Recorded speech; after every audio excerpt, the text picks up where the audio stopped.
kontrata sa ABS-CBN. Ito ang giniit ng dating host ng Wawawi na si Willie Revillame matapos ibunyag na nakatakda na sana siyang bumalik sa telebisyon. Pero malinaw ang posisyon ng ABS-CBN. Nakatali ang host sa network hanggang susunod na taon. Nagpapatrol, Mario Dumawal. Kasama ang kanyang mga abogado, inihayag ni Willie Revillame sa ipinatawag ng press con kanina na kumakawala na siya sa kanyang kontrata sa ABS-CBN na matatapos dapat sa September 2011. Sa araw na ito, sa sarili ko, nagpapaalam na po ako sa ABS-CBN at tapos na po ang kontrata ko sa kanilang lahat. Pinakarason ni Revillame ang pagkansela ng pamunuan ng network nang umano'y una nilang kasunduan na ibabalik siya sa Wawawi noong July 31, 2010. Sa halip, isang 1-hour weekly show ang ipapalit dito. Okay lang ba sa'yo na once a week ka na lang na show? Parang nagulat ako.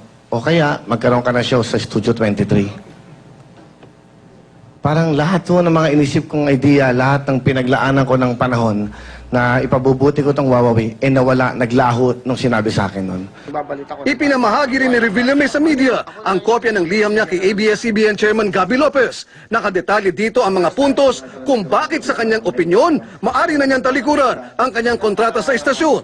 Kabilang na ang suspension daw ng walang bayad, pagkansela ng programa sa dahilang wala siyang kinalaman, ang pagbawas sa kanyang TV exposure, paglalagay sa kanya sa probation nang walang kasiguraduhan ng kanyang pagbabalik.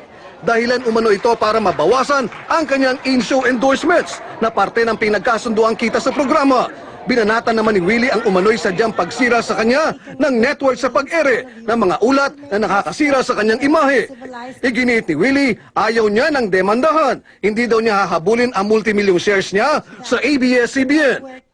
Sana lang daw, pakawalan na siya ng ABS-CBN para makausad na siya. Nanindigan naman ng ABS-CBN, si Willie ay nakatali sa kontrata na magtatapos sa September 2011. Nilabag din daw ni Willie ang probisyon sa kontrata ng pagbantaan nito ang pamunuan ng ABS-CBN. Nakita raw ito ng publiko bilang kawalan ng respeto at pagiging arogante, mga asal na hindi katanggap-tanggap sa mga Pilipino. At dahil si Willie ang lumabag sa kontrata, wala umanong karapatan si Willie na basta na lang talikuran nito.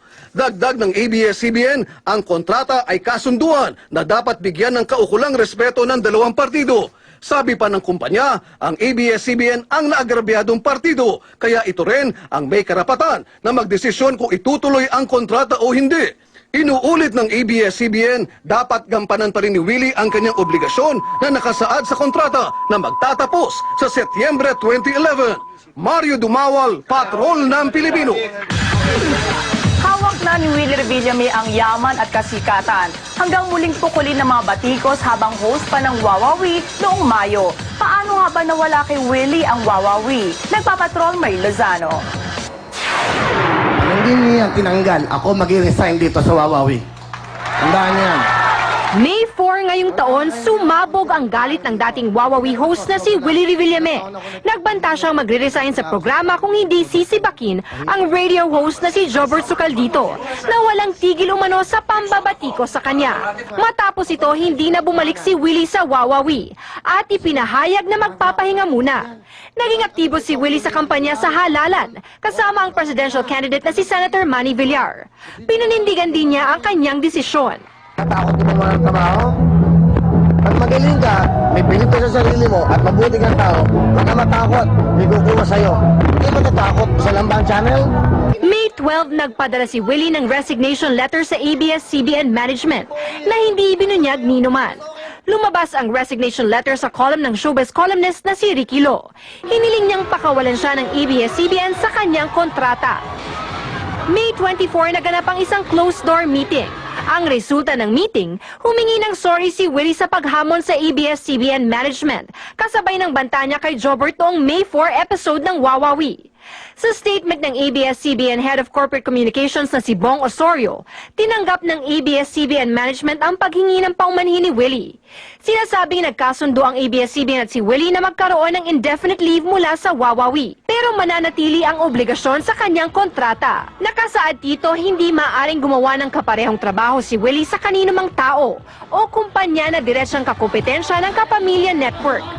Nasundan pa ito ng iba pang pag-uusap sa pagitan ni Willie at Kapamilya Network. Hanggang ang ABS-CBN chairman at CEO na si Gabby Lopez ang sumagot sa kontrobersya. There are ongoing discussions now with Willie, and we would prefer to keep these discussions at this point between ourselves and Willie. Sa indefinite leave ni Willie, naging maugong ang balitang babalik siya noong July 31 bilang host ng Wawawi. Pero ayon sa ABS-CBN Corporate Communications Head Bong Osorio, espekulasyon lang ang balitang babalik si Willie. At nag-uusap pa si Willie at ABS-CBN Management at wala pang kasunduan.